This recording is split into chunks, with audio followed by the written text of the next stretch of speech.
Olá, tudo bem? Sou Alfredo Oliva, sou professor universitário e quero mais uma vez falar sobre Byung-Chul Han, filósofo asiático, nascido na Coreia do Sul em 1959, que vive na Alemanha desde a juventude. Vamos lá! No caso, o livro que eu analiso é A Crise de Narração, um livro de 2023, o original em alemão é de 23, e também a tradução para o espanhol que eu estou utilizando é de 2023. É uma edição da Fundo de Cultura e hoje eu trabalho o capítulo 8º, Narração como Cura, um tema importantíssimo para mim, eu já digo por quê. E, claro, eu trabalho com uma edição eletrônica. Já disse isso? Acho que já, né? Muito bem. Então vamos lá, narrar para ser curado. Esse é um tema que está presente em Walter Benjamin, né? Ele diz assim, ó: em uma cura de suas imagens que fazem pensar, Benjamin, né? Walter Benjamin, evoca a cena primordial da cura. Aí ele começa, abre aspas e começa a citar Walter Benjamin. A criança está enferma e a mãe a leva para a cama e se senta ao seu lado. E então começa a contar para essa criança histórias, né? As histórias curam. Quando a criança conta em detalhes o que dói, como dói para a mãe, ela começa a ser curada. E a mãe, quando conta histórias para essa criança que está doente, ela está, através das suas histórias, curando essa criança, né? Então, o que Walter Benjamin está dizendo, e claro, Byung-Chul Han admira isso, é que narrar cura, né? E claro, por que isso me interessa de forma especial, né? Porque eu tenho um envolvimento pessoal com a psicanálise, né? E claro que a principal estratégia, vamos dizer assim, de cura da psicanálise é a narração, a narratividade, né? As pessoas são curadas ao narrar seus traumas, ou aquilo que dói, aquilo que está promovendo sofrimento. E claro, elas também são curadas à medida que ouvem, né, as intervenções, as interpretações ou as pontuações do ou da psicanalista, né? Então, é literalmente isso que diz, então, na sequência Byung-Chul Han. Narrar cura, porque relaxa profundamente e cria um clima de confiança primordial, né? De primordial aqui, eu acho que ele está remetendo exatamente à cena da criança, né? Quando nós tínhamos alguma coisa que doía nos afetos ou no corpo, a gente procurava o papai ou a mamãe para contar isso, né? Então, quando eu estou diante de um outro, uma outra, pode ser um amigo, uma amiga, ou um outro, um cura, né, religioso, né? Vamos lembrar que a figura do padre, ou do pastor mesmo, né, era chamada de cura d'almas, né? É aquela pessoa que cura a alma, aquela pessoa que cura os afetos, né? Ou a figura do psicanalista, da psicanalista, que pode ser esse outro. Quando eu narro aquilo que dói, eu já iniciei um processo de cura. E por quê? Porque isso relaxa profundamente e isso me faz estabelecer uma associação com essas narrativas primordiais. O que seriam? Suponho que sejam essas narrativas que nós fazíamos quando éramos crianças diante do nosso pai, da nossa mãe, do avô ou da avó.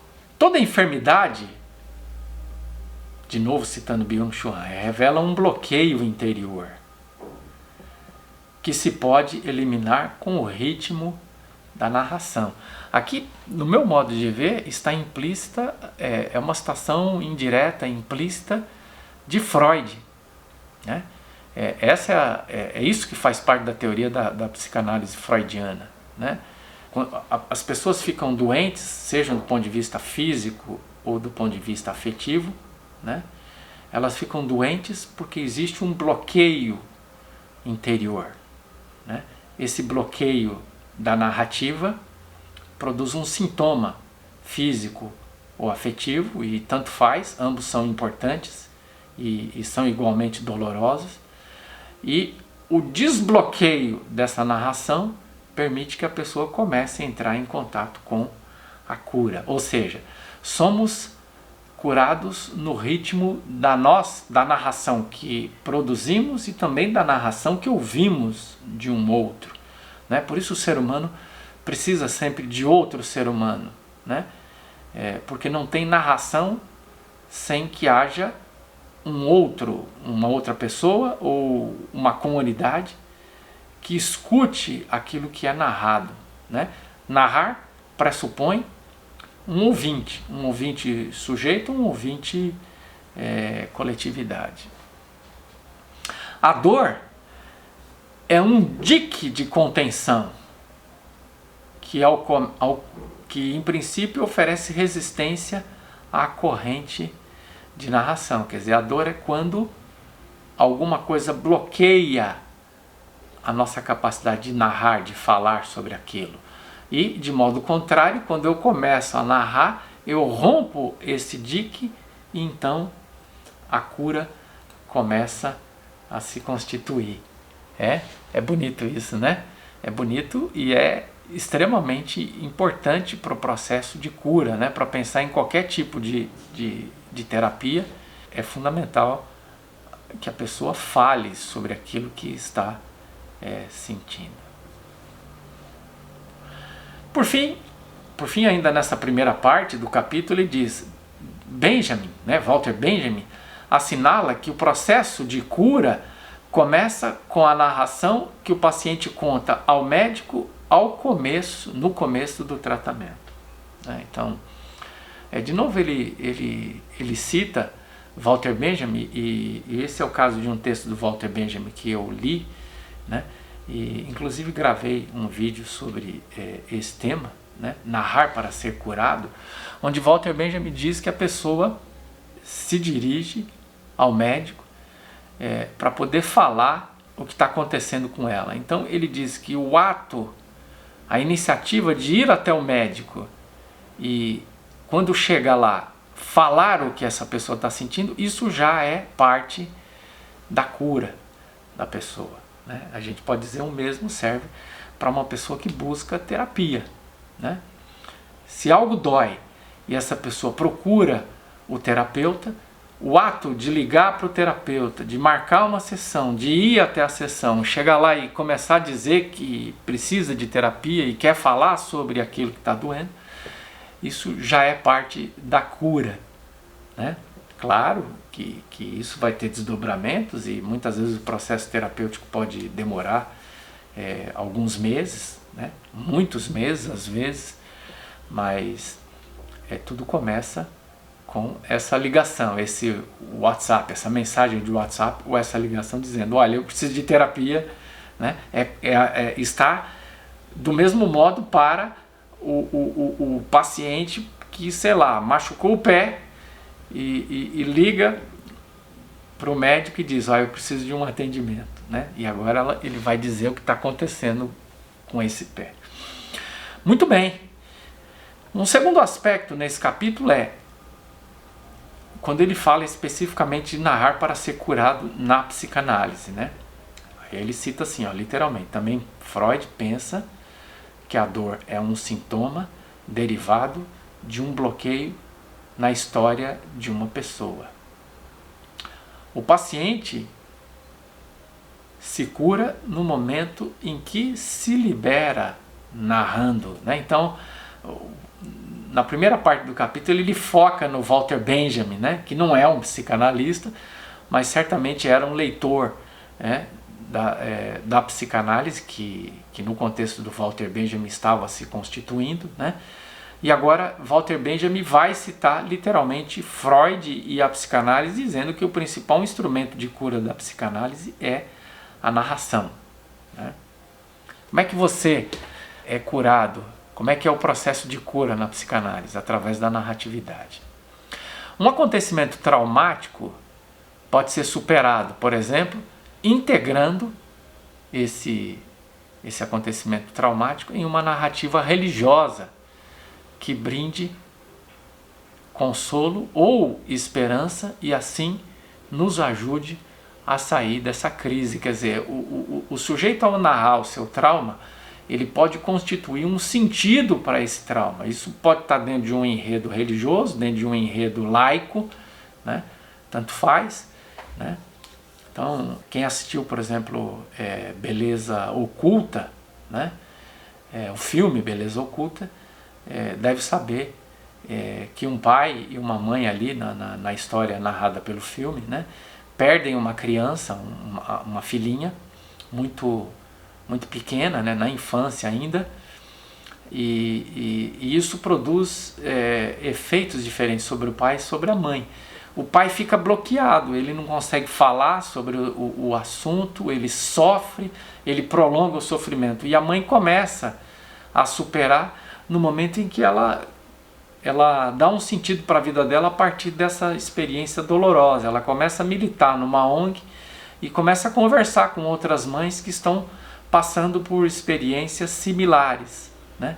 Então, ela inicia um processo de cura muito mais rápido do que o marido, exatamente porque ela consegue dimensionar, dar um sentido para essa dor. Claro que é doloroso tanto para a mãe como para o pai, né? Não imagino que um e outro sintam a morte de uma filha de forma diferente, né? O impacto, a dor, ela é igual em ambos, mas o modo como cada um reage é diferente. Eu acho que essa é a beleza do filme. Aliás, o tema do filme é exatamente esse, a beleza oculta, que numa tradução mais literal do inglês seria a beleza colateral, quer dizer, uma experiência traumática, dolorosa, traz no seu interior um efeito colateral. No caso aqui, o colateral não tem um sentido negativo, indesejado, né? Um efeito não planejado, né? Quando você toma um remédio para um problema de estômago, ele pode causar um efeito colateral, um efeito não desejado, a dor de cabeça. No caso, esse é um efeito, vamos dizer assim, negativo, ruim. No caso do filme, o colateral aí é adjetivado positivamente. É não desejado, mas é não desejado, não visto, oculto, e tem um efeito positivo. O trauma, a morte da criança, pode produzir algo belo, engajar uma mãe a ajudar outras mães que ainda estão no início do aprendizado de lidar com o trauma de ter perdido uma filha, né? Então isso dá um sentido para essa mãe. E depois ele diz, a escuta inspira a narração do interlocutor e abre um espaço de ressonância em que o narrador se sente interpelado, escutado e até amado, né? Então não tem narração sem aquele que escute, ou aquela que escute, né? Seja uma pessoa, seja uma comunidade, né? Então, ouvir o outro é também uma forma de interpelar, porque é um estímulo para que essa pessoa continue falando, né? Tanto é que, numa técnica psicanalítica clássica, o psicanalista vai só alimentando o paciente esporadicamente por perguntas para continuar fazer essa pessoa narrar, porque ali a crença, né, de que a narração cura, ela precisa então, a partir dessa crença, fazer essa pessoa narrar o máximo possível. Muito bem, e aí então, o terceiro aspecto nesse capítulo é que então ele termina dizendo, olha, nós estamos tendo um problema de crise de narração, porque há uma pobreza de contato entre as pessoas na atualidade, né? Então ele diz assim, hoje vivemos em uma sociedade em que as pessoas evitam os contatos. Tocar, né? Toque, tocar, pressupõe a alteridade do outro, né? Que é o que impede que o outro seja reduzido a algo disponível, né? Então, quando a gente não tem mais o contato face a face, frente a frente, quando a gente não está mais diante do outro, a gente vai empobrecendo a nossa narração, porque estar diante do outro é fundamental para que a gente narre. A crescente pobreza em contato nos torna doentes. Se nos falta completamente o contato, nós nos tornamos bloqueados no nosso ego, né? Fechados no nosso ego. E esse fluxo de narração é também bloqueado porque precisamos do outro, né? Então, precisamos conviver com o outro, precisamos estar diante do outro, precisamos, ao invés de limitarmos cada vez mais os nossos contatos, precisamos ampliar os nossos contatos, porque ampliar os nossos contatos é ampliar as nossas possibilidades de narração, de narratividade, né? E claro, precisamos estar diante de um outro que escute, né? Que se estivermos apenas diante de pessoas que só querem falar, né, elas vão ser curadas e a gente não. Então, precisamos tanto ouvir como narrar, né? O mesmo sujeito que ajuda o outro a ser curado à medida que ele narra os seus traumas, ele também precisa narrar os seus traumas para também ser curado. A gente precisa, né, de um ciclo de escuta e de narração para que todos sejamos comunitariamente narrados, né? Que precisamos criar uma sociedade de narração e de escuta. É isso aí. Espero que tenha ajudado a você a compreender mais esse capítulo de mais um livro de Byung-Chul Han. A gente se encontra num próximo capítulo. Um abraço e até lá.